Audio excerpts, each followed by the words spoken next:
Om Namo Bhagavate Sri Ramanaya. Today I'm going to be talking about the path of self-surrender as taught by Bhagavan. The aim of all bhakti traditions is to surrender oneself to God. But it is never very clearly explained what exactly is self-surrender. That is two main ideas people have about surrender. Firstly, we have to surrender our will to God. And secondly, we have to dedicate ourselves to the service of God. Regarding service to God, many bhakti traditions acknowledge that God doesn't actually need our service, but for our benefit, we serve God. Serving God usually means worshipping Him in some way. What is real service to God has been defined by Bhagavan in verse 29 of Upadesha Undiya. What he says in verse 29 is, this is quite different to the usual idea people have of service to God. What Bhagavan says in verse 29 is, Bandhavidatra parasukha mutrava indanilai nitral undipara, irepani nitralam undipara. What that means is, standing in this state, thereby experiencing supreme bliss, which is devoid of bondage and liberation, is standing in the service of God. When he says Inda Nilay Nitral, standing in this state, he's referring to the previous verse in which he defined, in which he explained the result of knowing ourselves. What he says in the previous verse is, Tanadu il yadu ena tan teri hil pin anadi ananta sat undipara akanda chidananda undipara. What that means is, if one knows what the nature of oneself is, then beginningless, endless, unbroken being, awareness, happiness, Satchidananda. That is Anadi, Ananta, Akanda, Satchidananda. When we know ourselves, what remains is just Anadi, Ananta, Akanda, Satchidananda. So being in this state, thereby experiencing supreme bliss, which is beyond, which is devoid of bondage and liberation, is standing in the service of God. That is why he says devoid of bondage and liberation is now we seem to be in bondage, so we are seeking liberation. But when we actually attain liberation, we'll find that bondage was, that we have been eternally liberated. And bondage is therefore unreal. So in that, when we know ourselves as we actually are, we go beyond the pair of opposites, the dvandva of bondage and liberation. We just remain as we always are, thereby experiencing parasukham. This, Bhagavan says, this is irepani nitral. This is abiding or standing in the service of God. So true service of God is nothing but subsiding back into the heart and remaining as we actually are by knowing ourselves.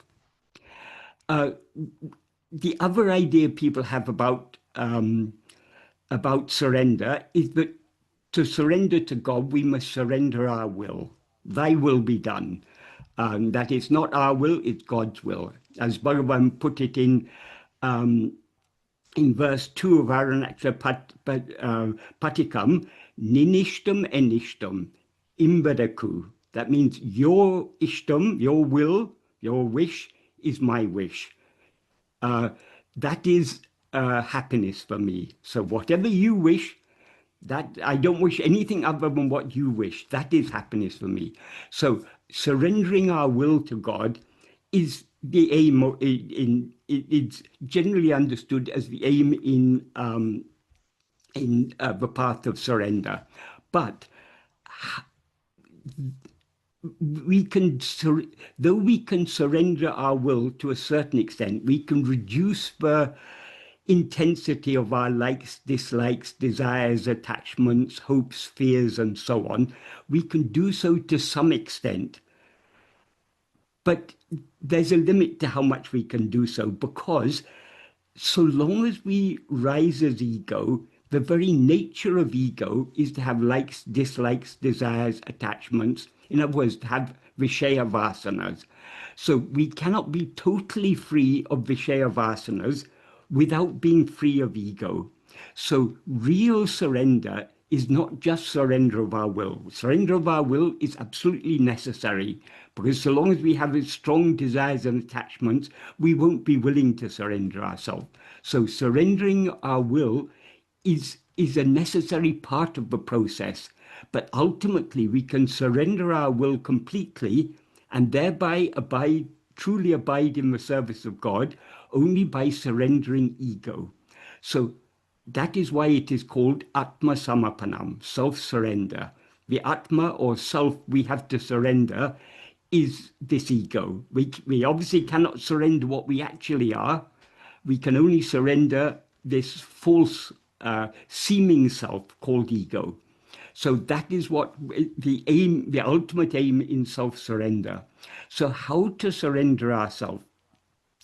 Bhagavan has made this clear in a way that, as far as I'm aware, has not been made so clear in any of the old ancient sastras or in any ancient revelation.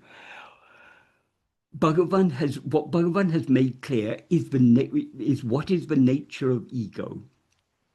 That is, as Bhagavan made clear, the nature of ego cannot rise, stand, or flourish without constantly grasping form, as he put it in verse 25 of Uludunapadu. Grasping form, the ego itself is a formless demon. He describes it as Urupatra Pei Ahande, formless ego, a formless demon ego. So it's formless because it's got no form of its own. So without any form, it's got no separate existence. So it seems to have a separate existence only by grasping form. So ego cannot rise, cannot stand, cannot endure, and cannot flourish without constantly grasping form. That means, firstly, the first form we grasp is the form of a body, but we take as I. And then we constantly, our attention, our mind is going outwards, constantly attending to things other than ourselves. Everything other than ourselves is a form. So attending to things other than ourselves is grasping form. So this is the very nature of ego. And because we cannot rise, stand, or flourish without grasping form is the very nature of ego. And grasping form, because we have because we cannot exist as ego without grasping form, we have what are called Vishaya Vasanas, the strong inclination to attend to Vishayas. Vishayas are all forms. So attending to forms is the very nature of ego, and having desire to attend to forms is the nature of ego. So by attending to anything other than ourselves, we cannot surrender ourselves. We as ego cannot subside. But merely stopping attending to other things is not a solution, because every night when we fall asleep, we stop attending to other things. So in order to annihilate ego, the only way is to attend to ourselves. As Bhagavan implies in that verse 25 of Uludunabdi, he says, Tedinal otum pidicum. That means if sought, it takes flight. That is, so long as we're attending to other things, we are feeding and nourishing ego. If we attend to ourself, ego takes flight. That means it runs away. That's a metaphorical way of saying ego subsides and dissolves back into its source.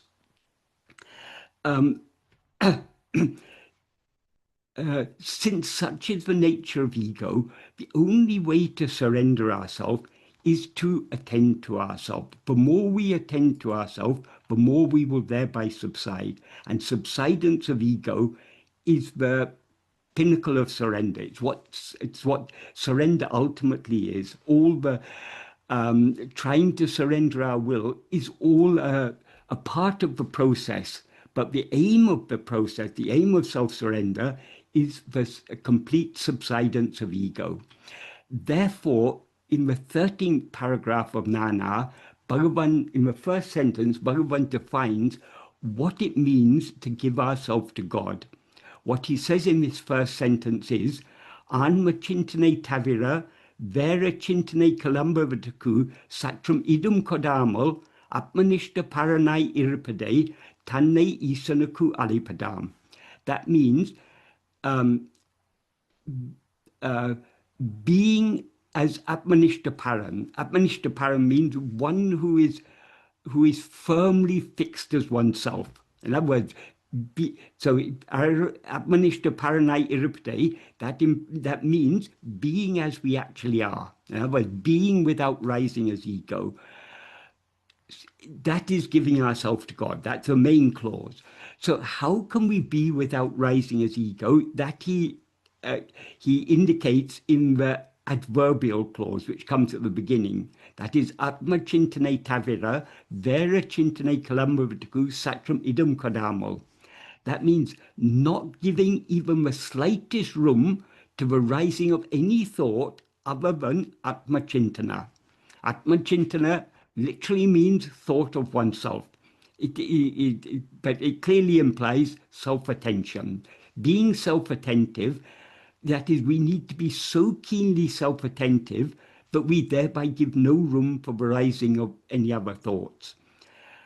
Thoughts cannot rise without our attending to them. So if our whole attention is fixed on ourselves, there will be no room for any other thoughts to arise. So what Bhagavan implies in this sentence is we need to be so keenly self-attentive that we thereby give no room to the rising of any thoughts. Not when other thoughts subside, ego will also subside, and thereby we remain as Atmanishtaparan. We remain firmly fixed in ourselves, and that is giving ourselves to God.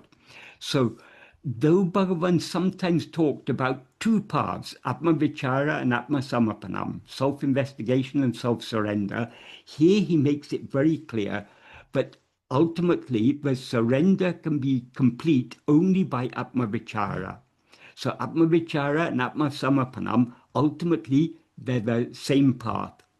Atma Samapanam may begin with devotion to an external form of God, but that devotion to the external form of God, that matures into, that is the ultimate form of bhakti, is to give ourselves, is to attend to nothing other than ourselves, as Bhagavan indicates in verses 8 and 9 of Upadesha Undiyar. In verse 8 he says, Anya bhavatin avanahamahum ananya bhavamay undipara anatinam uttamam undipara. That means rather than anya bhava, meditating on God as if he was something other than ourselves, ananya bhava, meditating on him as nothing other than ourselves, with the understanding that avanaham, he is I, that is anatinam uttamam, that is the best among all. So among all the practices of bhakti, the best is to attend to nothing other than ourselves. In other words, to be self-attentive. So what he refers to there as ananya bhava is just another way of describing what he calls here atma chintana, and what he otherwise calls atma vichara. So attending to nothing other than ourselves, with the understanding that God is what is shining in us as I, that is the best of all forms of bhakti. And then in the next verse, he says, Bhava balatinal bhavanatita satbhava tu iritale undipara parabhakti tattvam undipara. That is, by the strength of bhava, by the strength of the meditation, that implies by the strength of the ananya bhava, by the strength of the self-attentiveness, being in Satbhava. Satbhava means the state of being, our natural state of just being as we are. So being in Satbhava, which transcends bhavana. Bhavana there implies meditation in the form of mental activity.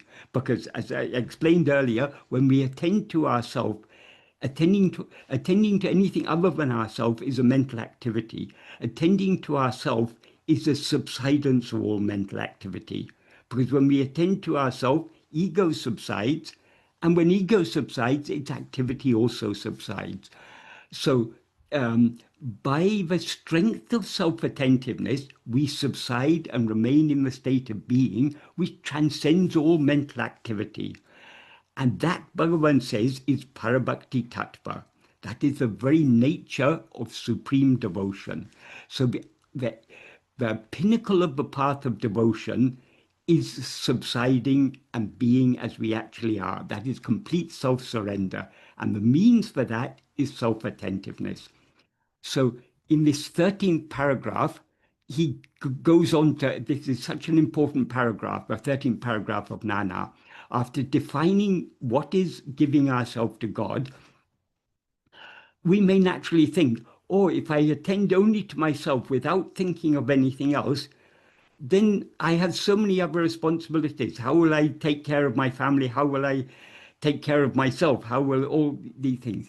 Bhagavan gives us an assurance in the next sentence. Isam peril evlo bharate potalum avvalevayum ava vahitu kolukira. That means, however much burden one places on God, he will bear all of it. So the implication in this context is we can even the burden of thinking even the burden of thinking we can leave to God. So we need not think about anything other than ourselves. Anything else that needs to be thought about, we can leave that burden to God. So God will take care of everything if we surrender ourselves completely by holding firmly to self-attentiveness and not giving the slightest room to arising of any other thought. And then in the next sentence, he continues to explain this in more detail. He says, Sakala Karyangalayam Oru Parameshwara Shakti Nadati Nadati Kondiru Kirapadiyal Namum Adaku Adangi Ramal Ipadi Saya Vendum Apadi Saya Vendum Endru Sada Chintipadain. That means when since that one Parameshwara Shakti, that supreme ruling power, that is the power of God, the power of grace, since that is driving all karyas. When he says it's driving all karyas, that means it's making everything that needs to happen is happening by that. Everything that we need to do, he will make us do.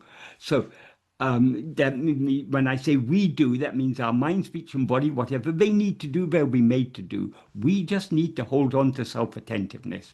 So when he says, since that one Parameshwara Shakti is driving all karyas, why should we, instead of yielding ourselves to that, be constantly thinking it's necessary to do like this, it's necessary to do like that? Ipadi se vendum, apadi se vendum. Why should we be constantly thinking that instead of just yielding ourselves to that power, leaving everything to that power of that one Parameshwara Shakti? And then he illustrates this with the beautiful analogy of a passenger, a very apt analogy of a passenger traveling on a train. When we're traveling on a train, we know the train is carrying all the burden. So why should we suffer carrying our small luggage on our head instead of putting it aside and letting the train carry it? That is, whether we carry the luggage on our head or put it on the seat beside us or under the seat or on the luggage rack, it's all being carried by the train. So why should we suffer carrying it on our head instead of putting the luggage on the train and and being at ease, Sukamai Iramo, that instead of being of being of being comfortable, of being happy, why should we carry the burden of this world on our head? So thinking about anything other than ourselves is carrying our luggage on our head. Whereas thinking about nothing other than ourselves, attending only to ourselves, and thereby giving ourselves wholly to God, wholly to Bhagavan, that is surrendering ourselves. So Bhagavan has it made it very, very clear what is complete self-surrender. So Bhagavan's path is not just the path of jnana, it is the path of bhakti. The path of bhakti and the path of jnana, ultimately they're not two different paths. They may, at the start, they may seem to be different paths, but ultimately they merge together in the state of complete self-surrender. So Bhagavan's path is the supreme path of bhakti, the ultimate path of bhakti, the path of giving ourselves wholly to God by subsiding back into the heart. Om Namo Bhagavate Sri Arunachala Ramanaya.